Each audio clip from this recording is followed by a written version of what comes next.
If you stand on Willow Grove Lane early in the morning, before the sun fully rises and before the residents wake to perform their perfectly rehearsed suburban rituals, you will feel something strange in the air. Not fear, not excitement, something quieter, something more dangerous. Pressure. A pressure that lives beneath every neatly trimmed hedge and every identical mailbox lined along the curb. The kind of pressure that builds slowly in a community where perfection is not requested, it is demanded. From the outside, Willow Grove Lane looked like a postcard.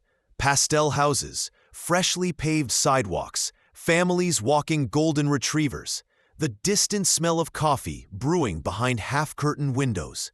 Even the sprinkler systems were synchronized, tiny rainbows forming at the same exact minute every morning. And at the heart of it all stood the powerful, almost sacred organization that ran this neighborhood. The Willow Ridge Homeowners Association.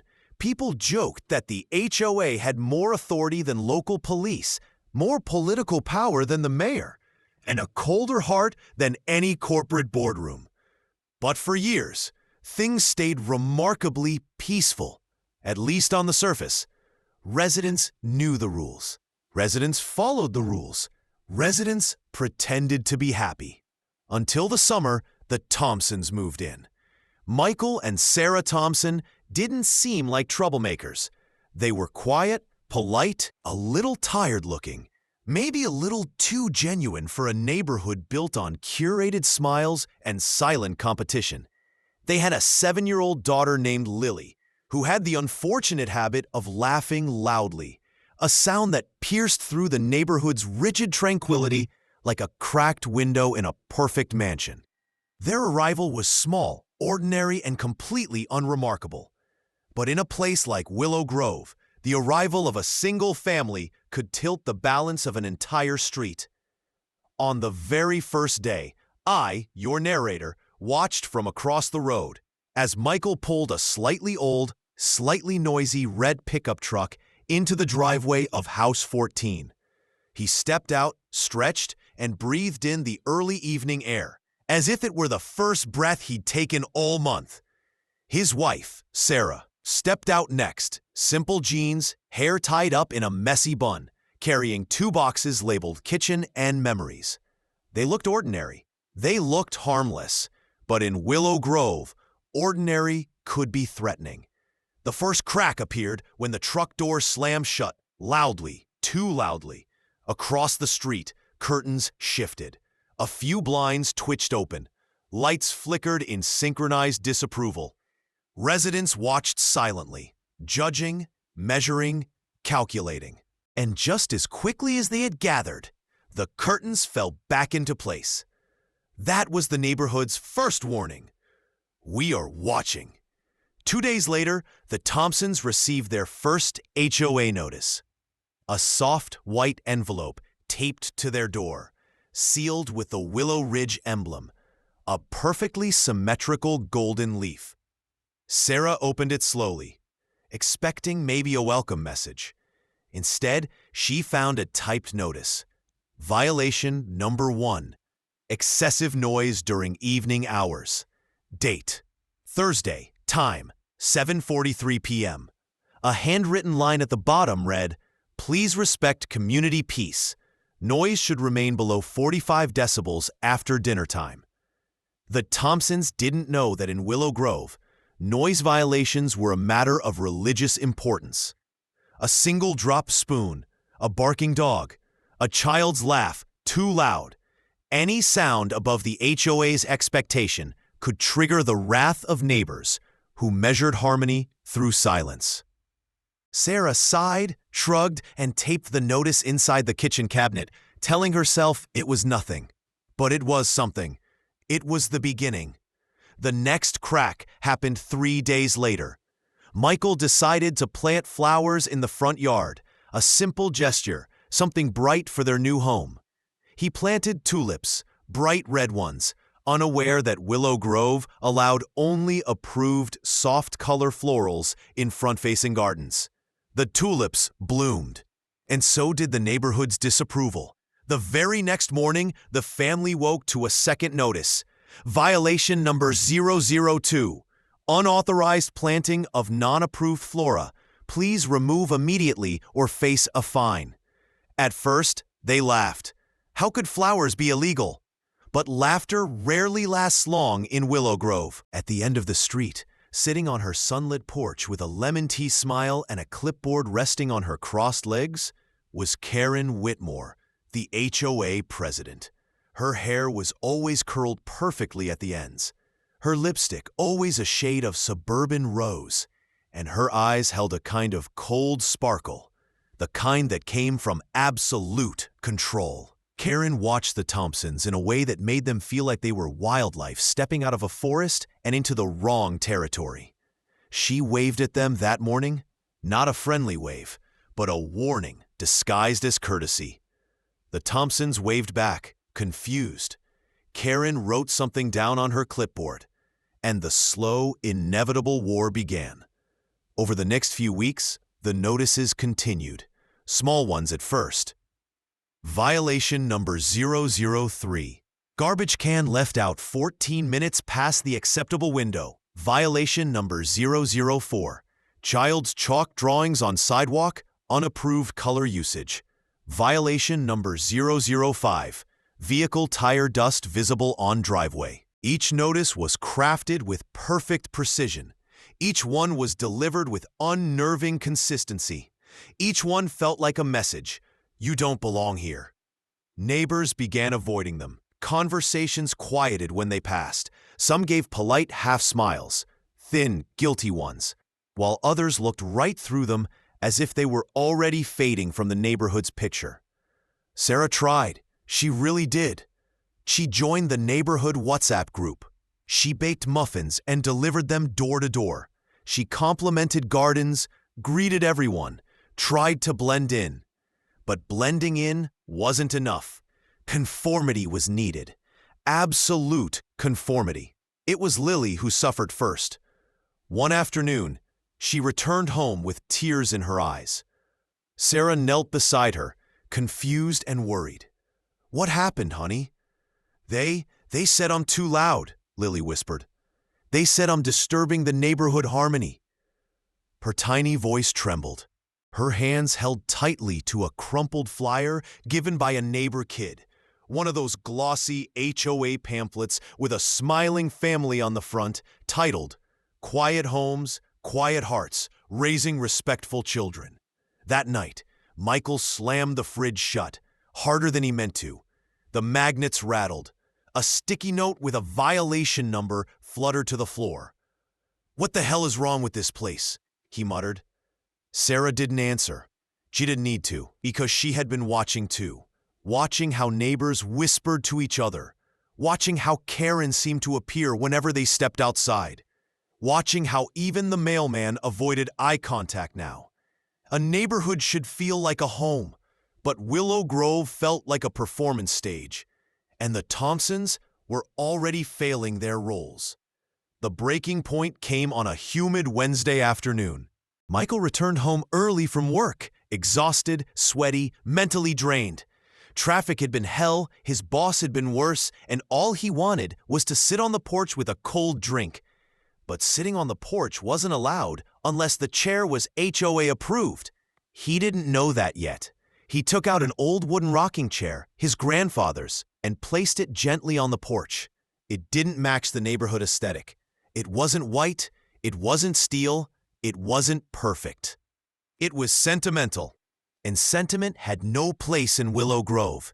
Within 41 minutes, Michael counted, Karen arrived. She didn't knock. She simply walked onto the porch like she owned it, her heels clicking with the authority of a sheriff walking into a saloon. Michael, she said sweetly, you know I care about the harmony of our community. That chair, while charming, does not meet the visual standard approved by the HOA. Michael blinked, tired and angry. I can't have a chair on my own porch? Karen smiled. That chair? No. He exhaled sharply. It's just a chair. In Willow Grove, she replied, tapping her clipboard, nothing is just anything. Something inside Michael cracked. "Well," he said, "maybe Willow Grove should try minding its own damn business." Karen paused. Her smile didn't vanish, but it changed, hardened, flattened, became colder. "That attitude," she said softly, "is how families struggle here." She turned, walked down the steps, and vanished. The next morning, 3 envelopes were taped to the Thompsons' door. 3 violations, 3 fines, 3 reminders of who held power. Sarah found Michael sitting on the edge of the bed, head in his hands. "This place is destroying us," she whispered. Michael looked up, eyes red. "We didn't do anything wrong." "No," she said, "we didn't." But Willow Grove didn't care about right or wrong. It cared about control. And the Thompsons had unknowingly broken the first rule of Willow Grove. Never challenge the HOA. Never question it. Never resist it. Never ask why. Because the moment you do, you become the neighborhood's problem. And problems are not tolerated. This was the beginning. The first ripple in a lake that had been still for too long. The whispering on sidewalks grew louder. Reports about the Thompsons began flooding the HOA office. Anonymous complaints, petty violations, exaggerated stories of disturbances.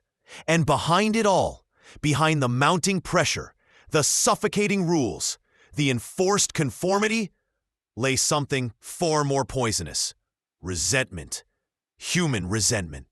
The kind that builds when a community chooses tradition over compassion and convenience over empathy. This wasn't about noise. This wasn't about flowers. This wasn't about a porch chair. This was about one simple truth. The Thompsons did not fit the mold, and Willow Grove destroys anything that doesn't fit. People think HOA conflict is about rules. Trash days, lawn heights, paint colors. But the truth? Rules are only the tools. The real weapon is pressure. Quiet, steady, unrelenting. The kind of pressure that makes even good people choose the safety of silence over the risk of kindness. And Willow Grove Lane had become a pressure cooker. The escalation begins. After the porch chair confrontation with Karen Whitmore, something changed. Not just for the Thompsons, but for the entire neighborhood. It was as if an invisible signal had been broadcast. Begin isolating them. What started as awkward glances quickly morphed into cold avoidance. Michael noticed it first. Neighbors he had waved to on their moving day now pretended not to see him. Some stepped back into their homes when he emerged. Others crossed the street entirely, choosing the long path rather than walk past House 14. Even the children had shifted. Lily once played outside in loud, carefree bursts of laughter. Now she sat on the porch steps quietly, her crayons untouched. Her eyes following the other kids who whispered among themselves, but never approached her anymore. One afternoon, as Lily drew flowers on her notebook, a boy from down the street passed by. He looked at her, hesitated, then muttered under his breath, "Your family's trouble." Lily looked up, confused. "What do you mean?" But the boy only shook his head, eyes wide with the kind of fear kids learn from their parents, and hurried away. When Sarah came outside and saw Lily sitting alone again, her heart squeezed inside her chest. "I don't get it," she whispered to Michael that night. "We're just..." But in Willow Grove, normal wasn't enough. Normal could still be unapproved. The meetings begin. It was on a Thursday morning, humid, unbearably still, when the Thompsons received an invitation. No envelope, no signature, just a crisp, perfectly formatted letter slid under their door. Mandatory attendance, Willow Ridge HOA General Meeting.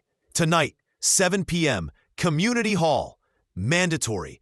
Not optional, not requested. Mandatory. Sarah held the paper between her fingers like it was a summons. Michael stared at it, jaw hardening. What the hell is a mandatory HOA meeting?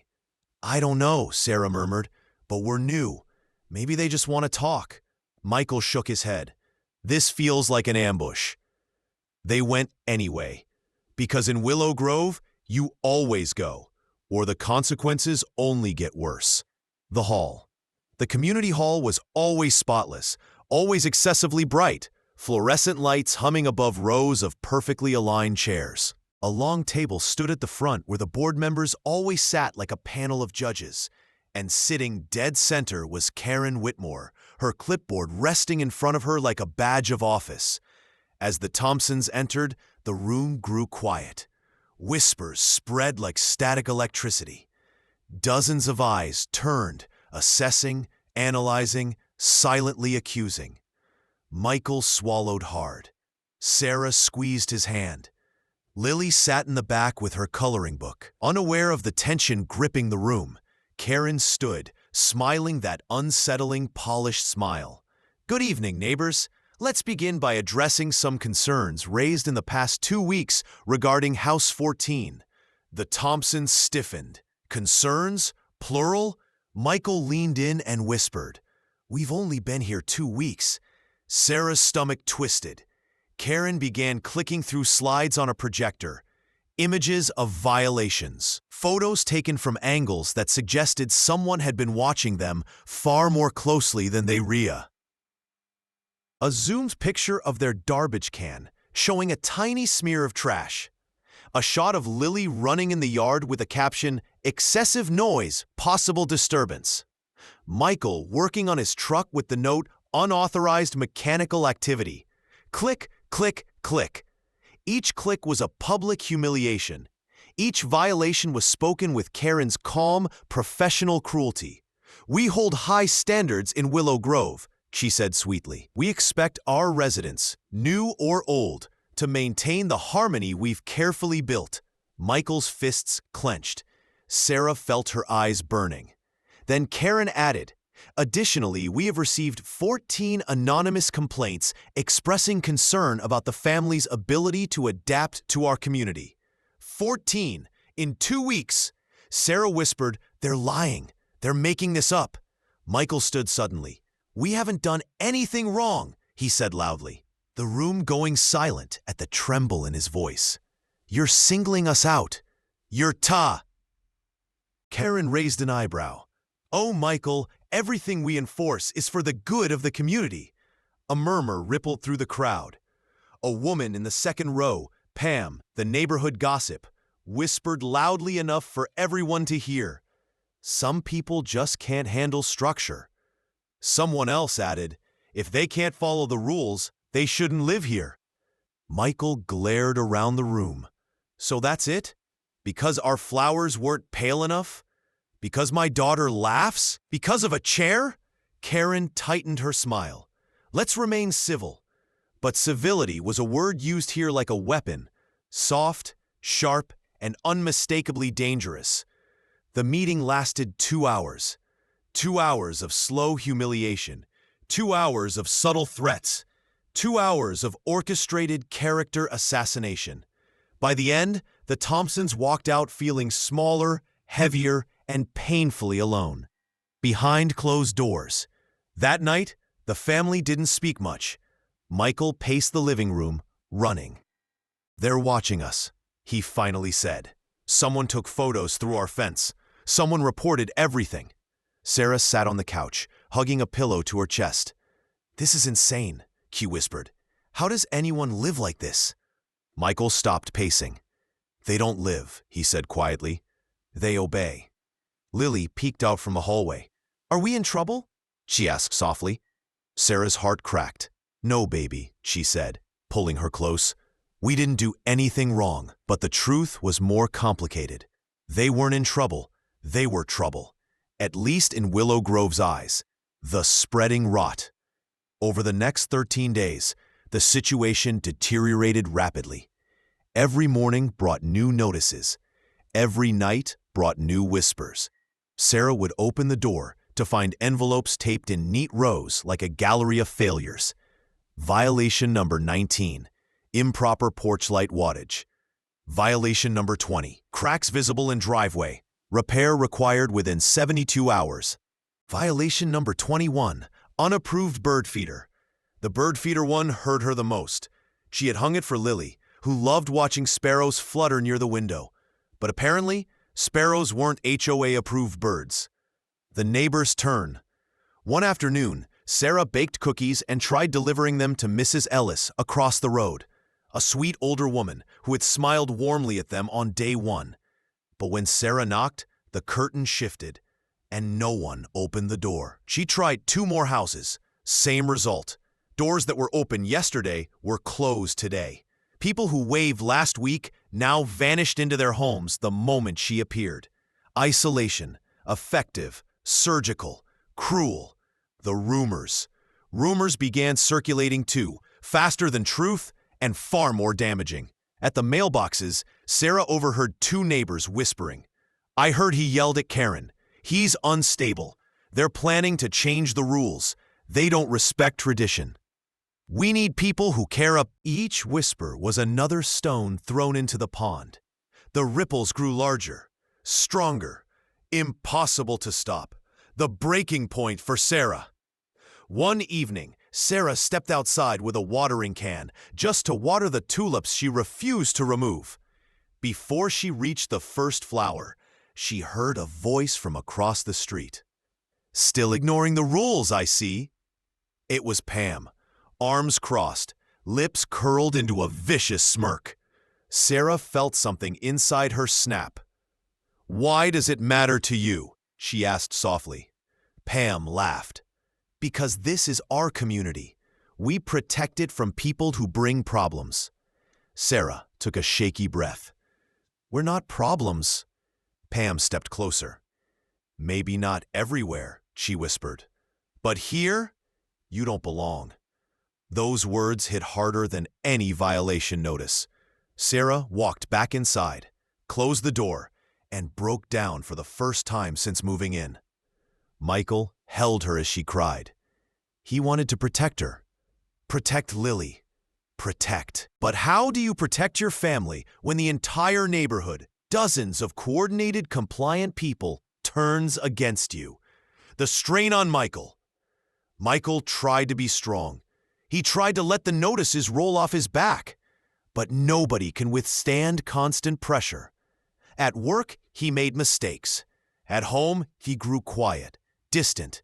He barely slept. One night, Sarah woke to find him sitting in the dark at the kitchen table, head in his hands. Surrounded by stacks of HOA notices like a field of landmines. "They're crushing us," he whispered. "I can't breathe here." Sarah sat beside him and whispered, "Then let's leave." Michael's eyes filled with helpless frustration. "We can't afford to move again. We put everything into this house." The economy was crushing them on one side, the HOA on the other. They were trapped between survival and sanity. The threat. The next morning changed everything. A new notice was taped to the door. A thicker envelope this time. Inside was a letter titled, "Formal Warning, Evaluation of Community Suitability." Karen's signature glistened at the bottom like a blade. The letter stated, "Failure to correct repeated violations may result in a forced compliance hearing, mandatory fines, or recommendation for removal from the neighborhood." Removal from their home. Their own home. Michael crushed the paper in his fist. "That's it," he said. "This has gone too far." Sarah's voice trembled. "What do we do?" Michael stared out the window at the perfect, suffocating street. "We fight." The first act of resistance. He placed the rocking chair, the forbidden one, back on the porch. Not as furniture, not as decoration, but as a message. We are done bending. Sarah watched from the doorway, unsure whether this was bravery or the beginning of something much worse. Across the street, a neighbor recorded on her phone. Up the road, someone whispered into a walkie-talkie. The narrator's voice drops, soft and heavy. as if he himself is stepping into that dark memory. And that was the moment the entire atmosphere of Crescent Valley changed. The streetlights flickered, the night air hung thick with humidity. But the sound that echoed across the block, that faint, crackling whisper through a walkie-talkie, was enough to turn the entire neighborhood cautious, like prey sensing a predator moving through the grass. Neighbors peeped through blinds. Curtains shifted. Dogs stopped barking. It was as if the whole community felt the vibration of something approaching, something quietly orchestrated from behind trimmed hedges and perfectly painted doors. That whisper wasn't random. It wasn't playful kids. It wasn't a security guard. It was HOA surveillance, disguised as community safety. And tonight, they were watching Lena. A lone figure stood near the intersection, just where Maple Drive curved toward the playground. He was partially hidden behind a streetlight pole, his face shadowed, but the metallic antenna of a walkie-talkie glimmered faintly. He wasn't dressed like a cop. He wasn't dressed like a neighbor out for a stroll. He was dressed deliberately. Dark jacket, cap pulled low, neutral, forgettable clothing. The kind used when someone wants to blend into a setting so perfectly they disappear. He whispered again, but short burst of static followed. Inside her house, Lena felt the air shift. She wasn't looking outside. She wasn't aware of the man.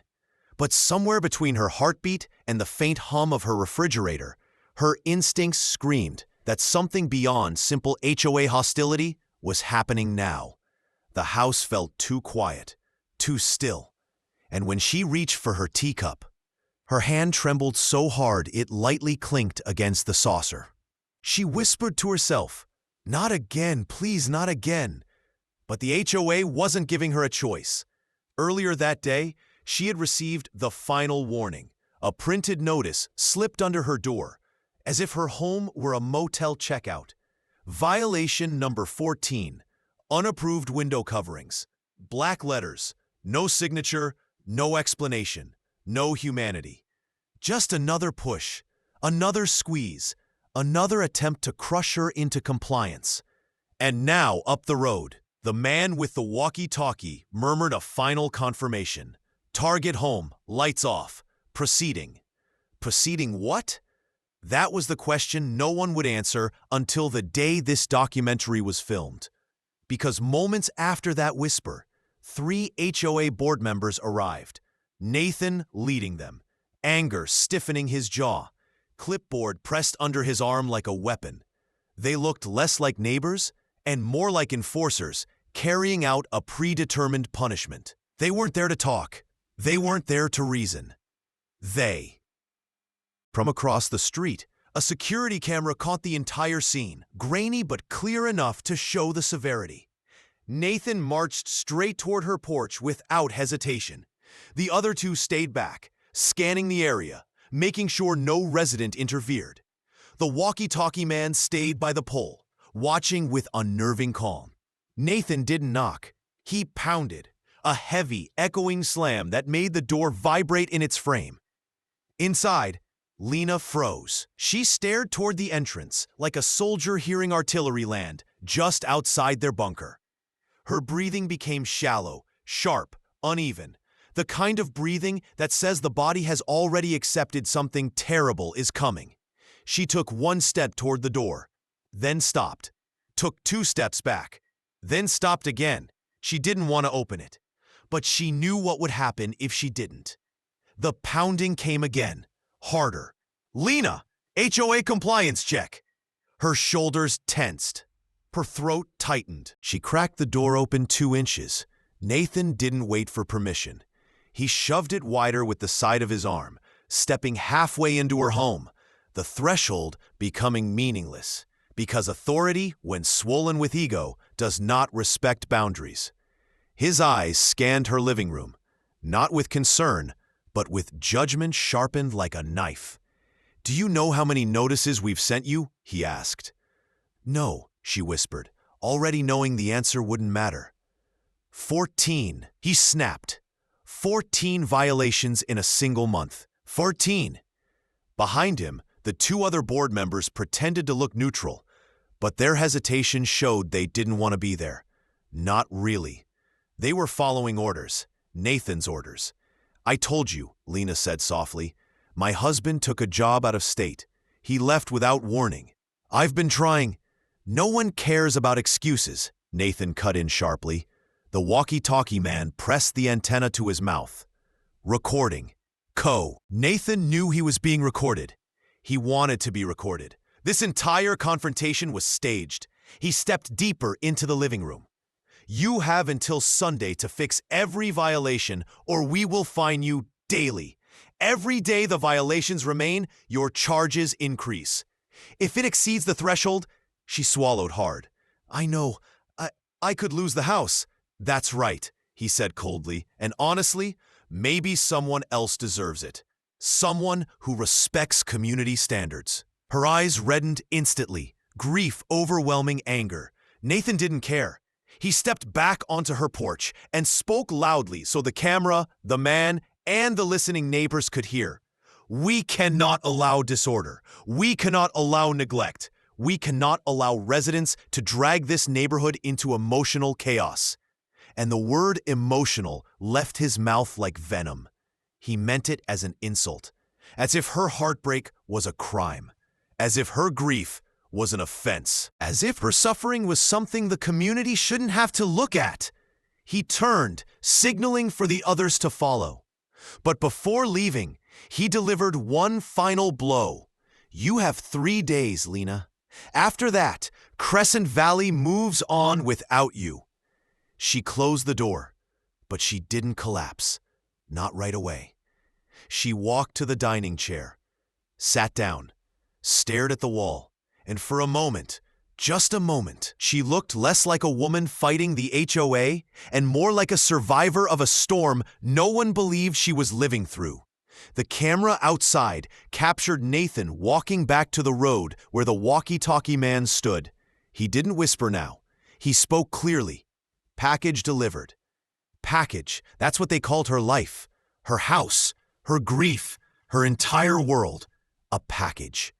The man lowered the walkie-talkie and simply said, on schedule, as if her destruction were a meeting time. As if everything happening to her had been planned long before the first violation notice was ever printed. And this is where the story of Crescent Valley's HOA war stopped being just harassment and became a systematic breaking of a human being. A community-wide pressure cooker, a coordinated emotional assault, a slow strangling of someone who didn't know how to fight back.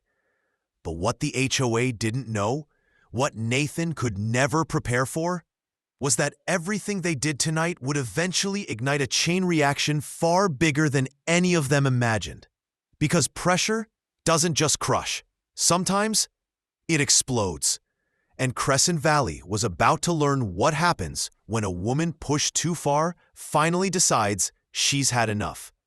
If you want, I continue with part 3 rewritten, or we move to part 4, or you want full story from part 2 onward in this darker cinematic style. When I went back to the footage for the 3rd segment of the Crescent Valley documentary, I realized this was the point where the entire story shifted tone, from chaos to consequence.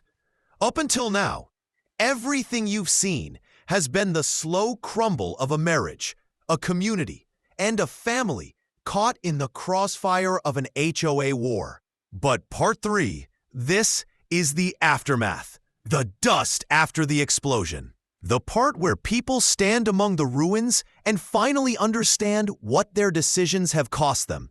And in Crescent Valley, nothing was ever the same after that night. The night of the emergency meeting. The meeting was scheduled for 7 p.m. on a Thursday evening. The kind of evening where the sky over the neighborhood looked unusually orange. As if someone set the horizon on fire. Neighbors walked slowly toward the community center, not talking, not smiling, not greeting each other like they normally would. Their faces were stiff, drained, heavy, the expressions of people who were suddenly aware of how fragile their world had become. For weeks, This neighborhood had been boiling. Tonight, it was going to overflow. We have security recordings from outside the center. Clusters of small groups standing in silence, glancing nervously at the windows as if the building itself were listening. Couples whispered in hushed tones. Parents kept their kids close, gripping their hands like something terrible might snatch them away. The dividing lines were sharp now. Nathan's supporters, Lena's quiet sympathizers, and then the scattered cluster in the middle who pretended they weren't choosing sides, though everyone knew they eventually would. Inside, the atmosphere was worse. The fluorescent lights flickered, casting pale blue ripples across the room. Folding chairs were arranged in uneven rows, as if even the furniture carried the tension. The large bulletin board on the wall had been stripped clean. No community announcements, no gardening club flyers, no bake sale reminders. Someone had ripped everything down earlier that morning after a shouting match between two longtime neighbors. People were already unraveling before the meeting even happened. Nathan sat at the front table, chin raised, arms crossed, posture stiff like he was preparing for war. His HOA president. Placard stood in front of him, but someone had scratched the plastic. It now read, HOA Pretender. He hadn't removed it. Lena entered 30 minutes early, not by accident. She wanted him to see her walk in. Her posture wasn't angry. It was tired, defeated, yet determined.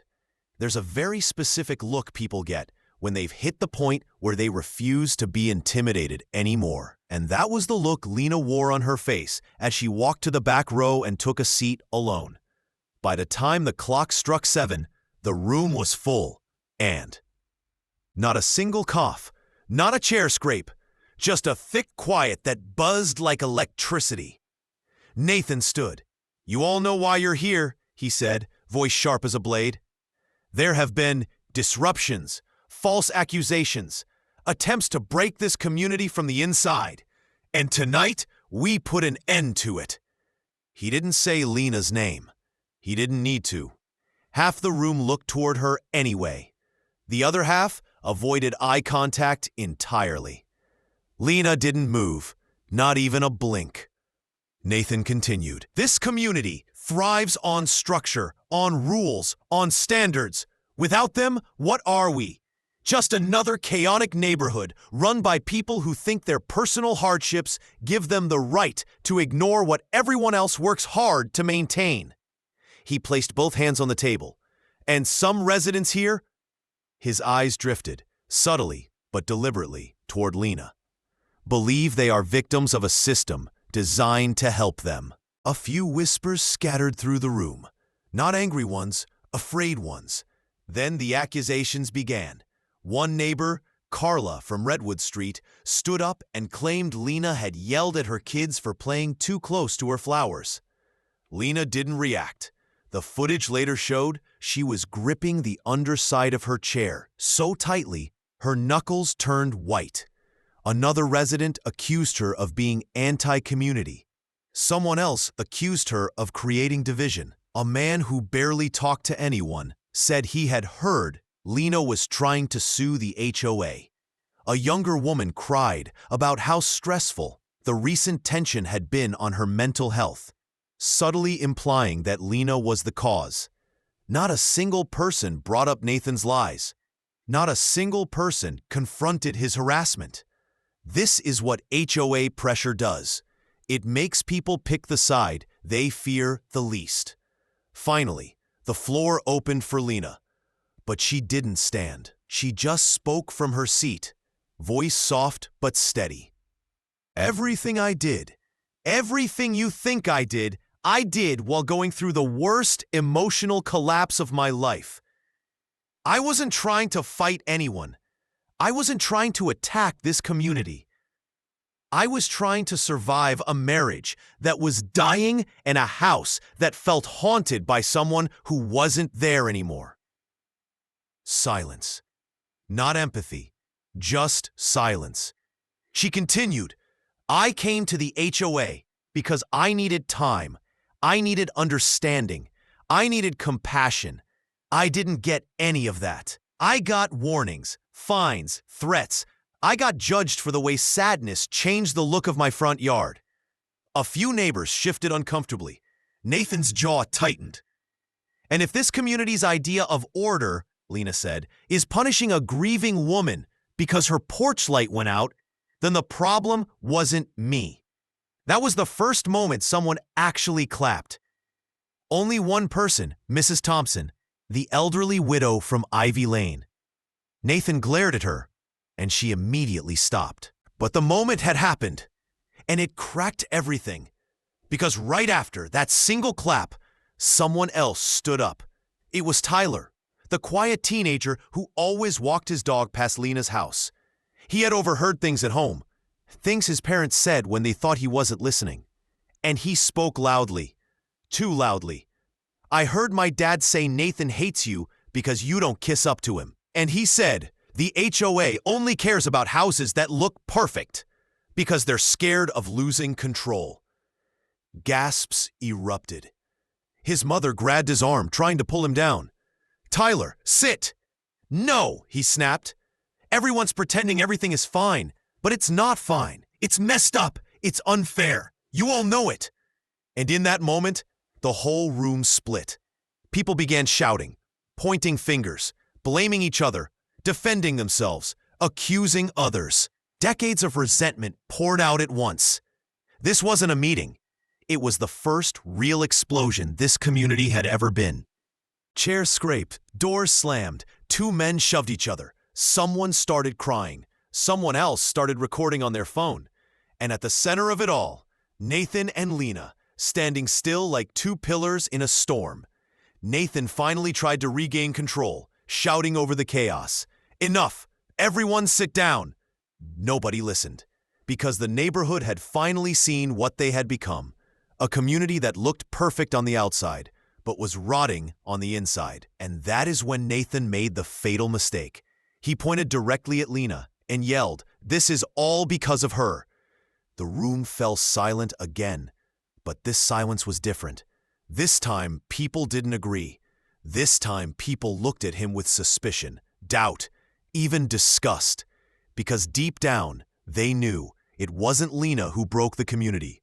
It was the way they treated her. The dam finally burst. And everything after that night, every consequence, every breakdown, every collapse of trust was shaped by this moment. The moment a single HOA meeting destroyed the illusion of harmony forever. When we move into part 4 of the Crescent Valley documentary, the tone deepens. The narrator speaks slowly, as if walking carefully through the ruins of something once beautiful. Because by this point in the story, Crescent Valley isn't a neighborhood anymore. It is a wound, a slow bleed. And the community center meeting, the eruption of accusations, the shouting, Nathan's public breakdown, becomes the epicenter of everything that follows. This is where consequences begin. This is where people choose sides. This is where the HOA, for the first time, begins to lose its unchallenged grip. And it all starts the morning after the meeting. The sun rose red that day. The kind of red that looks like the sky itself is still angry. A soft fog hung low across the curbs, making the manicured lawns look unreal, almost painted. And yet, despite the beauty outside, not a single resident stepped out for a morning walk. No children waited for school buses. No joggers passed along Maple Drive. No one opened their garage. The neighborhood wasn't asleep. It was avoiding each other because everyone knew what had happened the previous night. The yelling, the accusations, the cracks forming in the facade of unity the HOA had maintained the years. And above all, they knew Nathan had lost control. The board president did not leave his house that morning. Curtains drawn, no movement. His car stayed in the driveway like a relic. For the first time, Nathan looked like the one hiding. It was Lena who stepped outside first. A documentary cameraman later recreated that moment using a slow pan. The morning light hitting her face, her posture straight, shoulders stiff, eyes exhausted but no longer timid. She stood at the edge of her porch, looking at the street with a kind of quiet defiance she'd never shown before. Something inside her had shifted. Not anger, not revenge, not confidence either. It was resolve. The moment she appeared, blinds across the street twitched. People peeked out, some out of pity, some out of curiosity, some out of fear, but none approached her. She didn't need them to. Lena walked to her mailbox, pulled open the metal door, and inside she found 3 envelopes. A final violation notice, a letter demanding an emergency reinspection, a pink waiver form suggesting friendly HOA mediation. She didn't open any of them. She simply held the papers, crushed them slowly in her hand, and walked back into her house. And that tiny gesture, crumpling the notices, would ignite a chain of events the HOA never expected. By noon, the board was in panic mode. Nathan finally emerged from his home, looking furious, pacing across his driveway with a phone pressed to his ear. Residents who lived nearby captured the audio from open windows. "Nathan, we can't let this escalate. She made me look weak. That boy embarrassed me in front of everyone. We need control back now." Unknown voice on the phone. "You're losing support, Nathan. People are questioning your decisions." Nathan, voice cracking with anger. "They don't get to question me. I built this HOA. I kept this place perfect." And then the cruelest sentence. "Lena Spencer is not going to ruin what I built." Within an hour, he called an emergency board session. Only 2 members showed up. The rest claimed schedule conflict, but truthfully, they were afraid. Of Nathan? Of the community's reaction? Of being caught on the wrong side? No one knew exactly. Inside that tiny meeting, Nathan issued an aggressive plan. A mandatory neighborhood compliance sweep, random yard checks, fines doubled, infractions processed without appeal, special enforcement attention on problem homes. Everyone knew who problem homes meant. What Nathan didn't know was that someone else was listening, someone recording, someone who would later leak the audio anonymously to the documentary team. That day marked the first time a board member broke from Nathan. Her name was Marisol Green, soft-spoken, calm, usually invisible in neighborhood politics. But after the meeting, she approached Lena's home, hesitating at the bottom of the driveway before knocking timidly on the door. Security footage shows Lena opening it, clearly shocked to find a board member, Marisol spoke almost in a whisper. "I'm so sorry, you were right last night. All of you were right. This isn't what I joined the HOA for. It's gotten ugly." Lena didn't respond at first. Marisol continued. "I think you need to know something. They're planning a full sweep. Nathan wants you penalized into foreclosure." Lena's face went still. Not surprised, but stunned. Marisol's hands trembled. "And someone outside the HOA is helping him." This was the first hint that the walkie-talkie man wasn't just a random volunteer. Someone higher, someone professional, someone with influence or motive beyond property values. Lena asked the only question she could manage. "Why are you telling me this?" Marisol's voice cracked. "Because what they're doing is wrong. And because last night, when you stood up, you weren't just fighting for yourself. You were fighting for all of us. I was too afraid to see that." And then she pressed a small USB drive in. "Listen to it when you're ready." Footage shows Lena holding it like a fragile shard of truth, unsure whether it was hope or another trap. By late evening, rumors exploded across the neighborhood. Some said Nathan was stepping down. Some said the HOA planned to sue multiple residents. Some said the board had split. Some said the police had been called. Some said Lena was planning legal action. Fear does strange things to a community. Doors stayed locked. Lights stayed off. People whispered rather than talked. Misinformation spread like smoke from a burning house. The documentary shows a stunning montage. Empty sidewalks, unmowed lawns, garbage bins left out late, neighbors avoiding each other, community bulletin torn down, the playground abandoned. Crescent Valley looked almost haunted, and then something happened that sealed Nathan's fate. At 9:14 p.m., phones across the neighborhood buzzed. Someone, still unknown, sent a mass anonymous video to every resident. Subject line, "You should know what your HOA is doing." The video was grainy, recorded from inside Nathan's emergency meeting earlier. It showed Nathan shouting, "It doesn't matter what she's going through. We are the authority here. We will force compliance.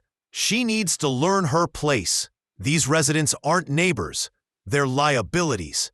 Every resident watched in stunned silence as their HOA president revealed the cruelty he usually hid behind polished speeches. But the last line was the one that destroyed him. "People like Lena shouldn't live in neighborhoods like ours." And the room gasped, because that wasn't just discrimination. It was a mask falling off. It was naked contempt. It was the truth no one wanted to admit, that Nathan didn't protect Crescent Valley. He controlled it. He shaped it. He weaponized it. Against people who didn't fit his standards. Against people who felt too much. Against people who couldn't hide their struggles. And now, everyone knew.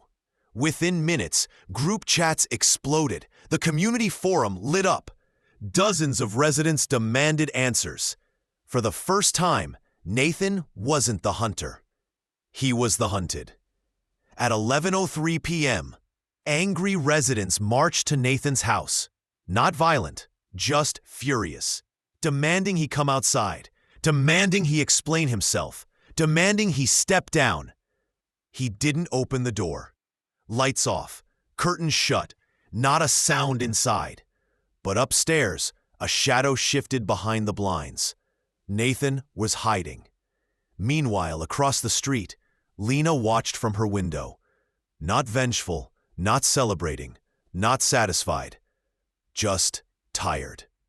A neighbor later described her expression. She didn't look like someone winning a battle. She looked like someone who finally wanted the war to end.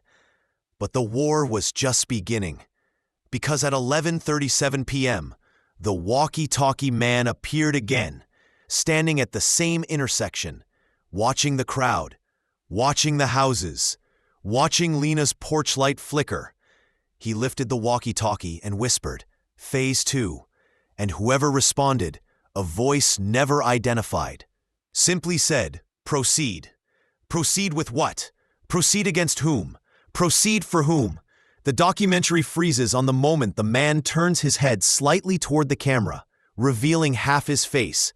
Calm, cold, professional. Not HOA, not a neighbor, not someone anyone recognized. Something bigger was moving behind this story. Something the HOA alone couldn't orchestrate. Something that now had a target. And that target was Lena. Part 4 ends with 3 major shifts. Nathan's power collapses. The video destroys his reputation. The neighborhood fractures completely. Residents begin turning on the HOA. A larger threat reveals itself. The walkie-talkie man is not done. He is not going away. And the plan is not over. Everything is moving toward a final confrontation. Something irreversible. Something catastrophic. Something that will define the fate of Crescent Valley. By now, the documentary soundtrack has shifted into a low, pulsing thrum, like a heartbeat recorded through machinery.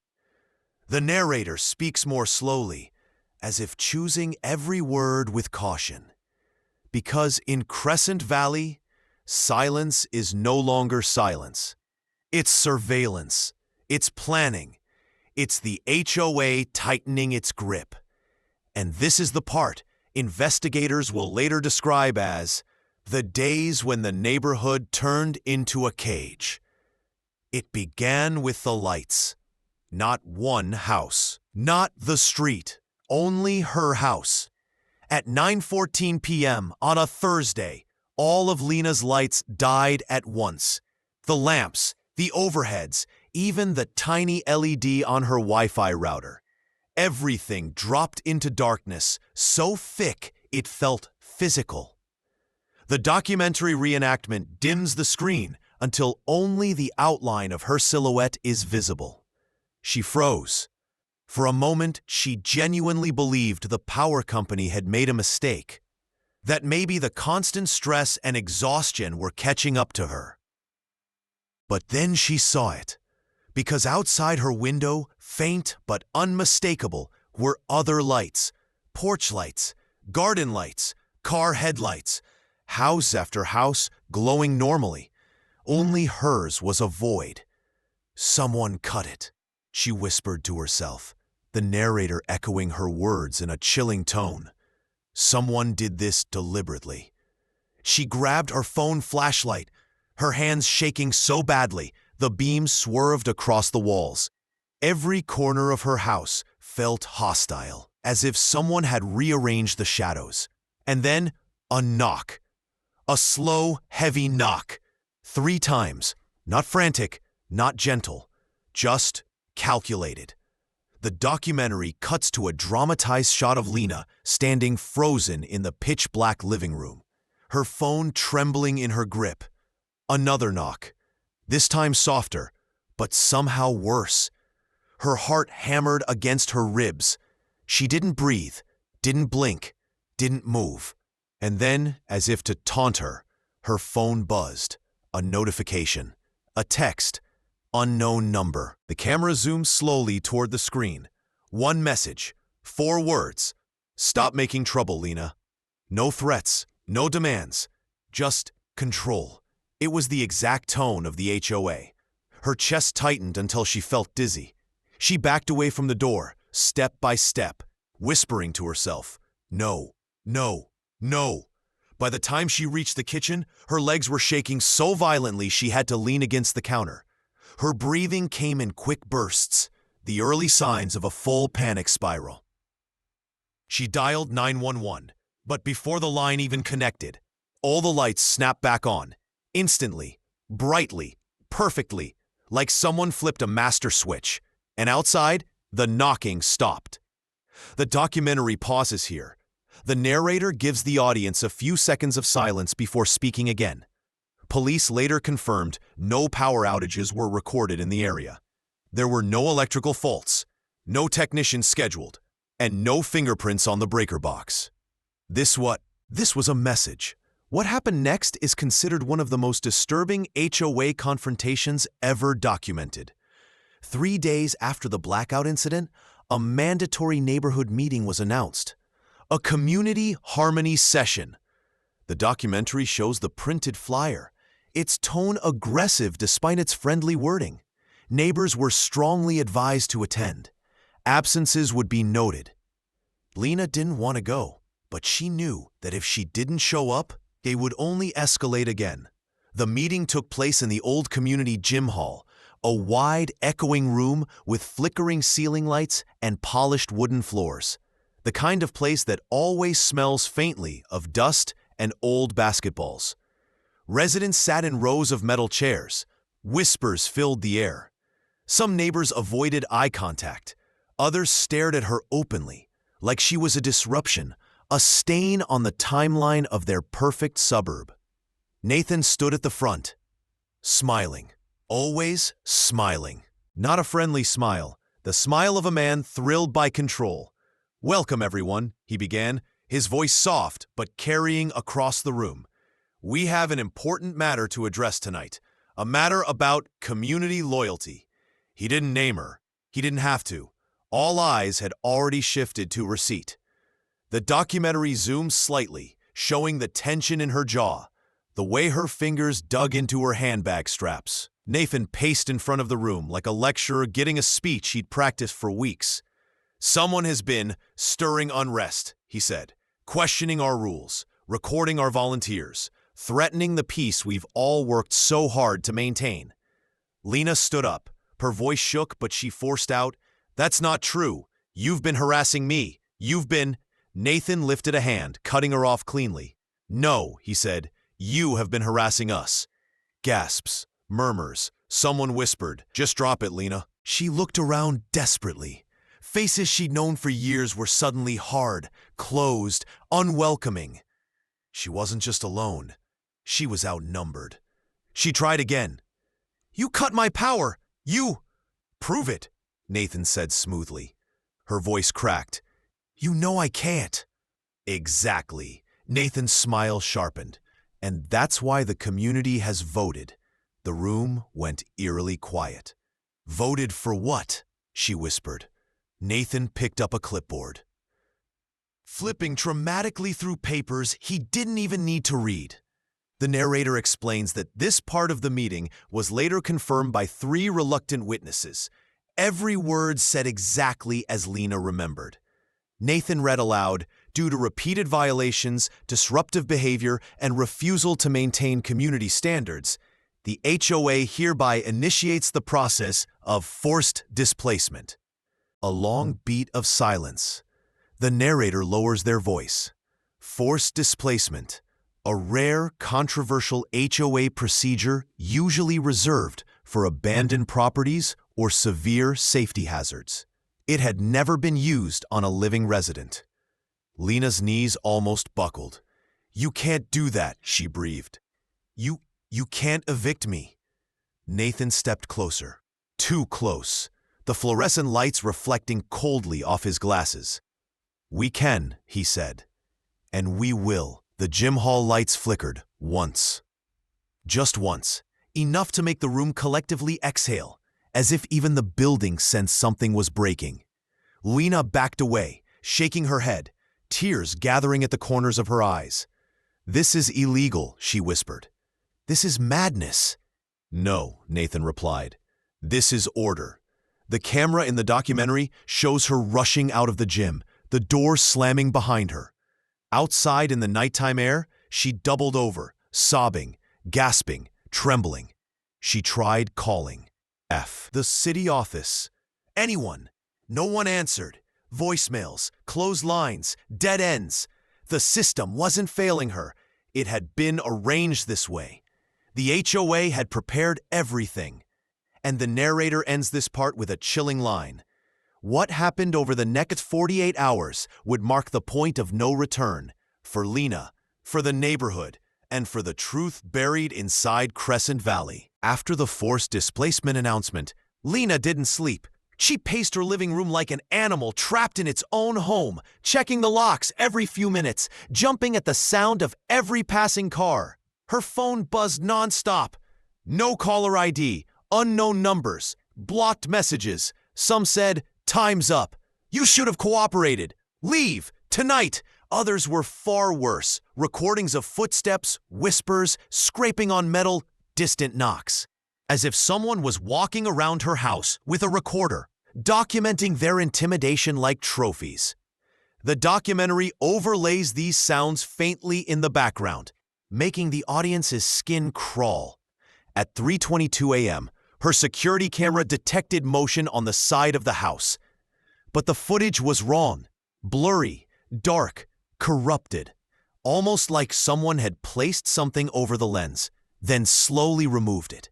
When the image finally cleared, the only thing visible was a small chalk mark drawn on her siding, a circle with a line through it, the HOA inspection symbol for condemned property.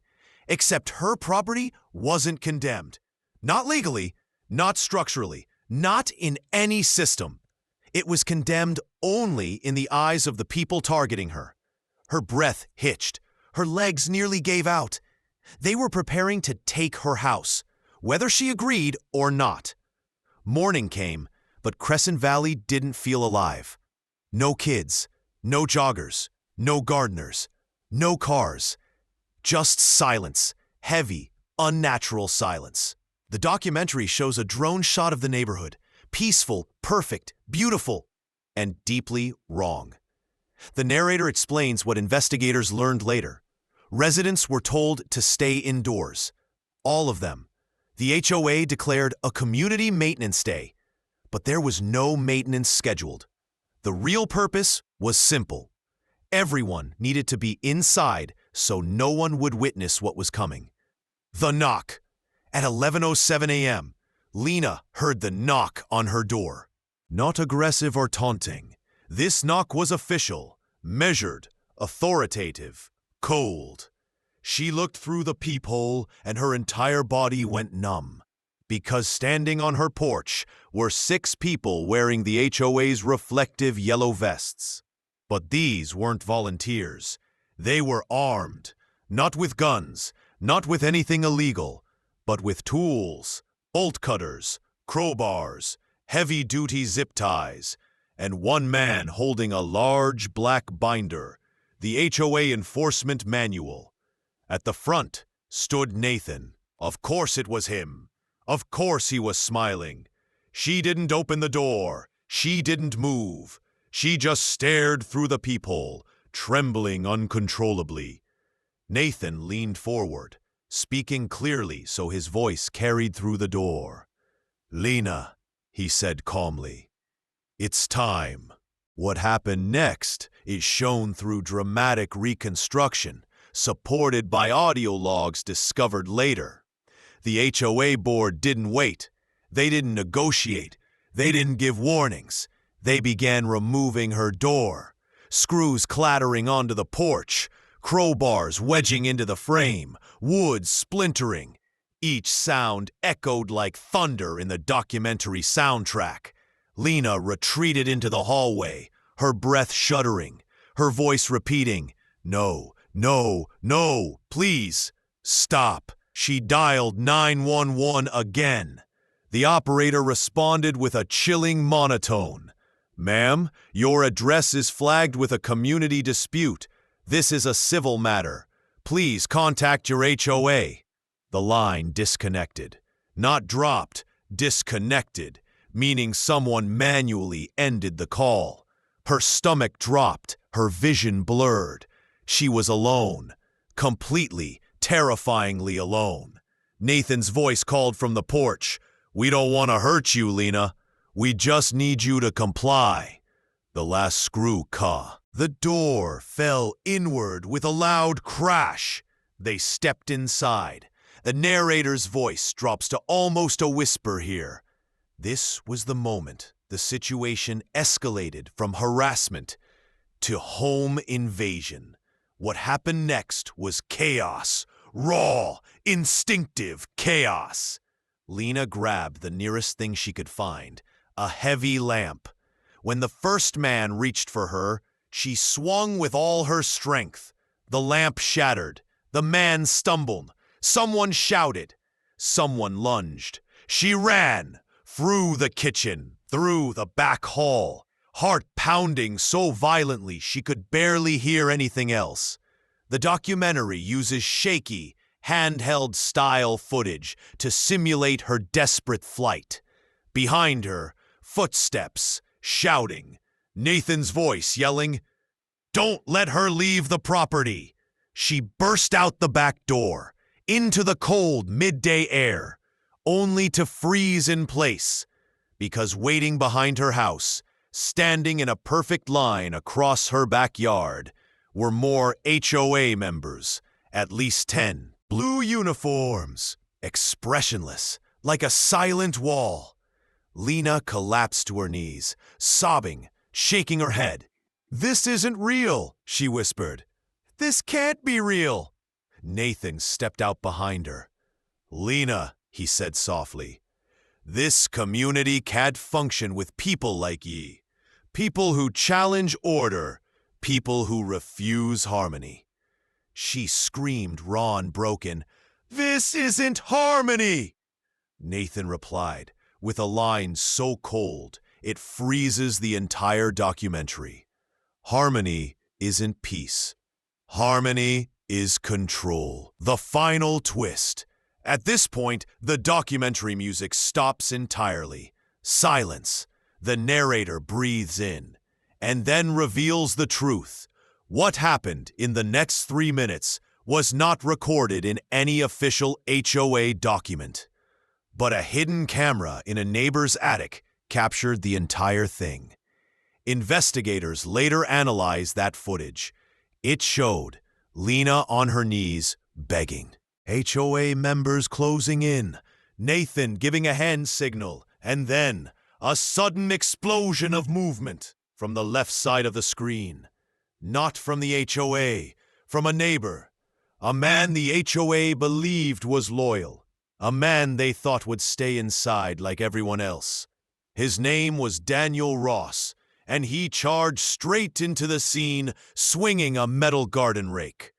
He hit one of the HOA enforcers so hard the man dropped instantly. Others stumbled back in shock.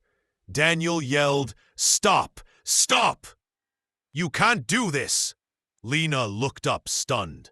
Nathan turned toward Daniel, disbelief twisting into anger. "You were told to stay inside," Nathan hissed. Daniel shouted back, "You're not an HOA anymore. You're a cult." And for the first time, Nathan's smile disappeared. Chaos erupted. HOA members tackled Daniel. He fought back brutally, wild, desperate, fearless. Another member tried to pull Lena up. She resisted. Someone fell. Someone screamed. The camera jolted violently. What the documentary shows next is the moment everything changed forever. Daniel broke free for 1 second. 1 single second. Just long enough to grab Lena's hand. "Run!" he shouted. And they did. Across the yard, through the trees, down into the open street. Behind them, shouts. Footsteps. Nathan yelling, "Close the gates! Close them now!" But they made it through. They escaped Crescent Valley. And by the time the HOA chased them outside the perimeter, residents had come out. Police had arrived. Reporters appeared. Cameras rolled. And the entire nightmare finally surfaced to the world. The narrator ends with a twist no one sees coming, but the HOA documents recovered later revealed one final detail. One that changed everything. A single page, signed by all board members, dated months before any of the harassment began. A handwritten meeting note. Target acquisition.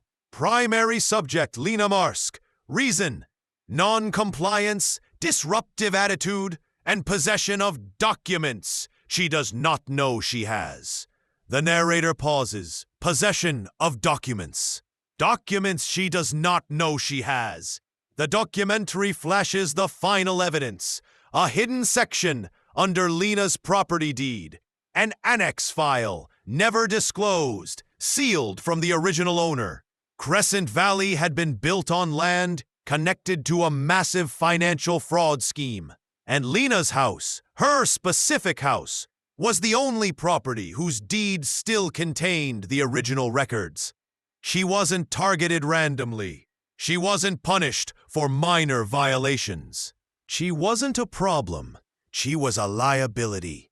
And the HOA wasn't a group of strict neighbors. They were a cover, a shield, a system designed to protect the people who owned that land long before Crescent Valley was built. Lena didn't stumble into a conflict. She uncovered a secret worth destroying her for. The screen fades to black. The narrator speaks one last time quietly. Crescent Valley never rebuilt. The HOA never recovered. But one truth remains. In perfect neighborhoods, perfection hides the deepest rot.